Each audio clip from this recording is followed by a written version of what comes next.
Teal dear, let's talk about the so-called manosphere, and specifically on the topic of intellectual rigour versus straight-up slam-dunk mic-dropping pwnage. This topic today was certainly inspired by a couple of videos I've seen recently that I thoroughly recommend you check out first, so that you hopefully can see why I'm taking the tack on this topic that I am. First is The Red Pill Then and Now by Stardust, and the second, The Manosphere by Coltane. In these videos, both address the current state of the loosely connected groups that are often called the manosphere of the internet, the loose alliance of MGTOW, the men's rights movement, pickup artists, and the general anti-feminist crowd. So today I thought I'd throw in a few thoughts of my own into this arena, because I find it quite an interesting thing to muse about, and it's something I've been considering for a while, to have a proper moment of introspection and a good look at your own place within the ecosystem that is the internet, and which online communities you frequent and your roles within. As Stardust has pointed out, anti-feminism has become a genre in and of itself on YouTube. We see almost daily new channels springing up attempting to debunk the latest offerings from feminists all around the internet. To be clear here, I don't see this as inherently bad. I've made no secret of my position towards feminism, that I consider it, at best, a misguided but benevolent movement, and at worst an outright hate-filled racist, sexist, authoritarian female supremacist movement. And as such, anything that helps to clear the air of their intentional misinformation on whatever topic feminism has deemed is problematic today is ultimately a good thing, as long as they are addressing the objective empirical data on the issue and demonstrating the flaws in the supposed science of the issue or the logical and philosophical inconsistencies of their rhetoric. In reality, what I've been seeing is a rise of the pwner, the so-called debunker, the so-called skeptic. People who don't actually address the core premise of either the ideas nor the reasoning behind the motivation, but instead will simply offer what is often termed a rebuttal, but in reality is little more than calling the feminist in question a fucking moron, and saying, you're wrong because you're stupid, with very little substance behind the argument. In some cases, this is all that is warranted and needed. A simple rephrasing of the argument, swapping a couple of words such as black for white or women for men, or any descriptive word for Jews or gays, is in some cases all that's needed to show the blatant bigotry or double standards of the feminist position. In other cases, however, this is used when a better and more in-depth analysis is what is needed, to actually address the facts and figures of some of these issues, or indeed to look beyond, to understand the ultimate cause at the beginning. And honestly, I fear that this rise in flimsy debunking content creators, while useful in swelling the ranks of visible opposition to modern feminism and social justice, actually does nothing to help in either its downfall or in helping people to understand the reason why things have become the way they currently are, and if anything, actually end up working counter to their own good intentions.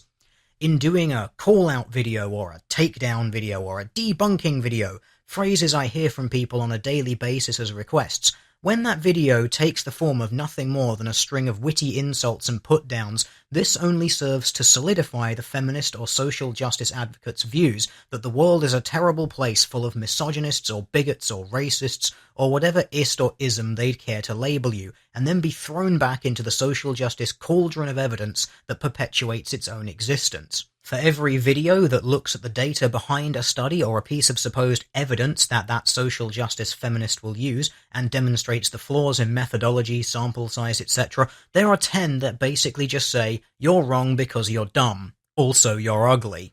It is important to note here that even videos that do cover the data and address the core of the arguments will also still be dismissed as proof of misogyny or simply hand-waved away as harassment. But to the outside viewer, to see one person spouting rhetoric and the other countering with hard data provides a clear winner.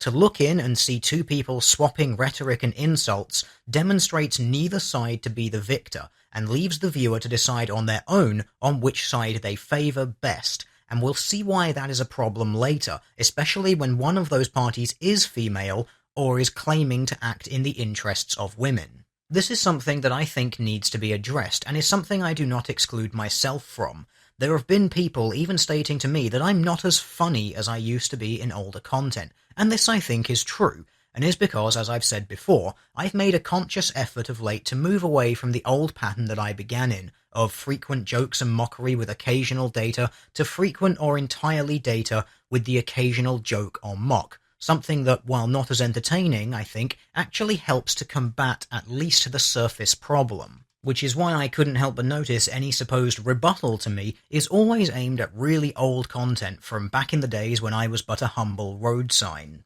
I see no inherent problem, as I've said, with the simple entertainment of the punchy, snarky, witty, humorous response. Entertainment is important, and serves as an entrance point for people into the more rational, empirical, data-driven side of this cultural clash we've seen growing in recent years.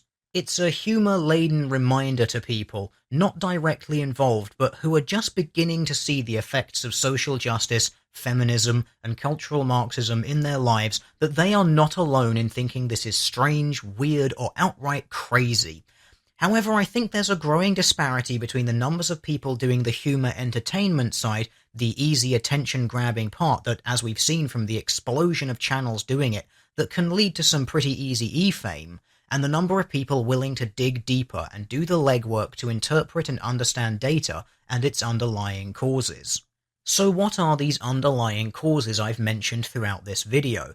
These, I think, are still the most contentious points within the camps of the manosphere, and things that I've addressed to varying degrees on this channel over the years, things that go beyond the social and the political, and things that even within this same circle people still seem to have a deep knee-jerk aversion to even considering. Topics which are often met with the phobic cries of, "You're just as bad as the feminists," the topics of gynocentrism and hypergamy. Things which have overwhelming data to demonstrate the effects and existence of in various fields, and yet still remain the hardest pills to swallow, and I think this stems from people's absolute lack of will to accept that biology can be a part of certain facets of behaviour. Tell someone that their brain is wired to prefer sugar, fats and salts, high-caloric foods, a behaviour that is irrational in itself, these things being nothing more than carbon, hydrogen and oxygen mashed together in various forms, and yet they trigger in the brain a massive chemical response, endorphins, dopamine, etc. Tell people this and demonstrate it, and they have no trouble accepting that things such as the obesity epidemic, owing to overabundance of fatty, sugary foods in the rich Western nations, is simply a misappropriation and maladaptation of a behaviour bred into humans over a series of tens of thousands of years, dating back to before humans were even human, where individuals with a propensity for eating these things gained more calories, grew larger, stronger, more intelligent, whatever, and thus reproduced more, or had offspring better suited to their environment, and thus the feedback loop of biology and environment continued ever onwards in this direction, with individuals who had more of these receptors in their brain to feel this food rush, breeding more than those who had fewer, until it became the majority trend of the species in whatever geographical area that adaptation was best suited. This is not contentious. We are told this every day in the media. It's accepted by all but the most staunch social constructionists, often within the fat acceptance movement. Tell certain people within the so-called manosphere that men's and women's aggregate differences in behaviour in society come about as a result of basic socio-biological differences, that men's higher rates of testosterone lead to an increased likelihood of risk-taking behaviour, something necessary to succeed in business, thus explaining why there are more male CEOs, but also more male homeless. After all, big risks either pay off big or fail big. And again, only the most staunch social constructionists will find this objectionable. The blank slate theorists, although given the overwhelming data against blank slate theory, I'm still surprised that there are any of them left. Tell this to them and then fill in the gaps about how the feedback loop of division of labour and sexual dimorphism necessitated certain social layouts, that is, hypergamous gynocentrism, men being the on average more physically competent sex, on average greater muscle mass, higher aerobic capacity, with bodies that adapt to these things quicker and at higher thresholds, and women's need for a period of gestation for their babies and an extended nursing time led to societal arrangements that were made to benefit and protect women and encourage men to be of utility in this, is suddenly the line that gets crossed, and for whatever reason, this cannot happen. As soon as we hit that crucial line of daring to suggest that this arrangement led women to prefer men who protect them, prefer men who are the fittest and actively seek them out, and that it would lead men who fulfill the role of carer and provider to be more likely to reproduce, hold up, absolutely not. There is no biological basis for attraction or society at all, for some people at least, even though this is the exact same process that leads to the human universal of preferring sugars and fats, thus perpetuating a feedback loop of behavior to the environment. Those who preferred the beneficial behavior owing to minute brain differences that enabled fractionally different behavioral output were fitter in reproduction for such a long time frame that it became the norm. Phrase this in simple things like behavior around eating, no problem. Frame it as a statement for preference in mating partners that then informs societal structure as a result of the basic process of survival of the fittest? Absolutely not. Why? Why, as soon as this exact same process is used to identify the reason why women have, on aggregate, not all, but a majority, preference in always marrying up, to use the phrase loosely, this becomes a problem, even though it is easily observable and quantifiable. Humans play a hypergamous mating game. They always have, and probably always will. Females determine what it is that males need to do in order to reproduce, or at least go through the motions of reproduction. The existence of contraception does not change the rush in the brain that people get upon successful intercourse. It is still the driving factor behind that basic urge. This basic framework explains why it has been well documented that women have easier times getting sex than men, with some studies finding that women will respond in the positive to proposition 0% of the time with zero incentive, yet men respond positively some 75% of the time, also with zero incentive, beyond the knowledge that they simply get to have sex. Women hold pretty much all the cards. If a woman becomes pregnant, she wins the game of life. She knows she will produce her genes. It is simply a matter of picking which genes will benefit her genes the most should they be mixed. Men are not so fortunate in their choice. They must demonstrate their worthiness, and even then success in mating does not assure reproduction for a man, explaining why many men feel the need to have as many sexual partners as possible. If a woman could reproduce on her own, no need for external input, and all the necessary care was provided for her child, how many women would seek a stable partner? The answer is very few. Why commit to someone when you can get everything that person would provide, but without any of the downsides of having to deal with a person? Why self-impose any limitation when you could have total freedom? This is hypergamy left unchecked, and actually forms the basis of pretty much all feminism's demands. We want women in XYZ fields. Men must do this for us. Why? Because if you don't, you hate women and won't ever get laid. We want the state to force companies to provide childcare. Men have to do this for us, men being the majority tax provider. Why? Because if you don't, it's because you hate women and won't ever get laid. Rinse and repeat ad nauseum for every issue feminism has ever talked about.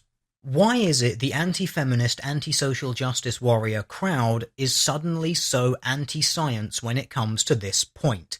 The people who will quite happily take the side of science when it suits to explain certain social patterns and social layouts suddenly spurn this very same science when it perfectly explains why the introduction of a welfare state and female birth control leads to the total disenfranchisement of men and basically the removal of any value they would have in society, leading us to the so-called man drought, with highly educated, high-earning women suddenly demanding that men must do better because they refuse to do what men have been more than willing to do throughout history and date and marry down. And I know what the reaction to this will be, even from those who, as I've said, will happily use this same science when it suits them. They will turn on this explanation and call it pseudoscience, call it biological determinism, call it anything that they can to attempt to discredit the very same process that they happily defend and exploit in their own argumentation when it suits them. There is no judgment in this explanation, no good or bad, right or wrong, in pointing out that this process happens, that owing to evolutionary pressure and the rise of certain reproductive strategies as a result of that pressure, that this strategy should then become a maladaptation because technology moves so much faster than biology. There is no judgment here. This is not a call for people to stop sleeping with whoever they want, not a call for men at large to man up and do what women want them to do, as they have always done for millennia, the very core of gynocentrism, nor is it a call for women to abandon all standards and desires and get back to being baby-making kitchen utensils. No, this is merely an observation of what is happening as a result of what has happened in the past. We know that behaviours have links in biology. We know that these two things feed back into each other. Traits that lead to success in an environment are passed on. Traits that are less successful do not. If, in an environment, one such trait is more beneficial than another, is it any surprise that over the generations that trait becomes more prominent in that population in that geographical area? This is, after all, why there are humans with different skin pigmentation. It's really no surprise that the patterns of skin pigmentation overlap almost directly with levels of sun exposure. And God help you should you dare mention anything surrounding intelligence and genetic populations, because that clearly means you're just a racist promoting pseudoscience because evolution stops at the neck, but only in humans, because let's not forget that you can breed animals for behavior and intelligence. Dogs being the perfect example where humans have controlled the breeding and environment to produce whatever they want, but that process can't happen naturally in humans because of geography, environmental pressures, and social selection based on those criteria. Not in people. Never. Not even once. But that's another topic for another time. So let's wrap this up, shall we? Anti-feminism as it stands seems to be rapidly moving towards being nothing more than a science-denying entertainment industry, with commentators rising left, right and centre looking for a quick grab of e-fame and to cash in by preaching to the ever-hungry choir eager to reconfirm their already held position that Anita Sarkeesian doesn't understand video games, Lacey Green is stupid, MTV is a centre of race-baiting propaganda, and BuzzFeed is the internet equivalent of getting arse cancer in your brain. Sure, this gets public attention, it gets a shit ton of views, but it does nothing other than keep people laughing while the building burns around them. This loose connection of content creators risks moving firmly into the science-denying social constructionist mindset they deride feminism for every day, wherein everything is explained by feminism's corruption of women or the meme of cultural Marxism ruining the youth and the political left, and how everything can be changed if we just wish it hard enough, because everything is a social construct except when science favours you. Then it's biology, but never at any other time. All while refusing to look any deeper to understanding how this environment has enabled these behaviours to manifest, and then how those behaviours have fed back to change the flexible modern environment we've built for ourselves in order to make its own perpetuation easier. And these are the people who, without one hint of irony or self-awareness, say it's communities like the MGTOW community who are just as bad as the feminists. The community that has been speaking about the necessity of understanding the biological factors, the relation of society to biology via the study of sociobiology, and the importance of evolutionary psychology for at least half a decade now. They might not get everything right first time. No one can. And there's certainly individuals within who will misappropriate the findings and data and place moral judgment where there is none or should not be any. And I've certainly had my disagreements with those individuals. But at least that community is willing to explore the ideas and tread outside the safe space of exclusively blaming culture and politics for everything, something that is the very core of feminist critical theory. It's funny how, even with the ever-burgeoning ranks of anti-feminist entertainers, that there has been no change societally, no change in policy, no change in the court system's favouring of women, no change in the legal stances around genital mutilation. Sure, I understand the need to fight feminism on these fronts. After all, it is feminism that must necessarily be fought, because it was feminism that put things like the Duluth model into our courts, that pushed for affirmative action plans. But without understanding why people are so pliable to the "won't somebody please think of the women's" reasoning that feminism uses, we will never be able to challenge it and help people to understand what is really happening. I don't place any blame on anyone in this. This piece is not meant as a finger point or a war cry or as a declaration, promotion, or degradation of any side of this or anything of that nature, although inevitably when any opinion is expressed, some people will insist on taking it like that. I do not blame people who fill the essential role of anti-feminist entertainer. There's a lot of stupidity out there, and fighting the casual stupidity of everyday feminists is something that needs to happen to raise social awareness of the problems, but it does nothing to deal with the larger problems that the views of feminism have become entrenched in the law and to some degree entrenched in academia. But even attacking that does not solve the larger problem that people inherently favour women and place their problems over the problems of men. And I wonder about this community. Do people even care? Do they even want to know the root cause of these issues? Or do they just want another fix of a feminist being slammed, another video debunked, another social justice warrior destroyed like another slave forced unarmed to the gladiators in the Colosseum? Do they care to actually learn, to actually know what is happening? Or are they just here for the modern blood sport that is the YouTube response video genre? Recently I saw an article about rising suicide rates. The headline: Suicide rate hits 30-year high, female rate spikes, while males majority. A mere head nod to males being the majority, a well enough known fact that has persisted for years. But what's the real issue? The spike in female suicides, the spike in the group around 3 times less likely to kill themselves is the real story. Of course it is. Just another issue where women are preferred, even if it is an issue that affects mostly men. Just like the rates of university admission, just like the rates of homelessness, just like rates of legal genital mutilation, just like rates of child custody and alimony, just like the legal sentencing gap and many others. But there is no society outrage, not even a blink. And yet people will still say, with all the evidence in front of them, with a straight face, it's all society, it's all politics, it's all cultural Marxism, and gynocentrism don't reels.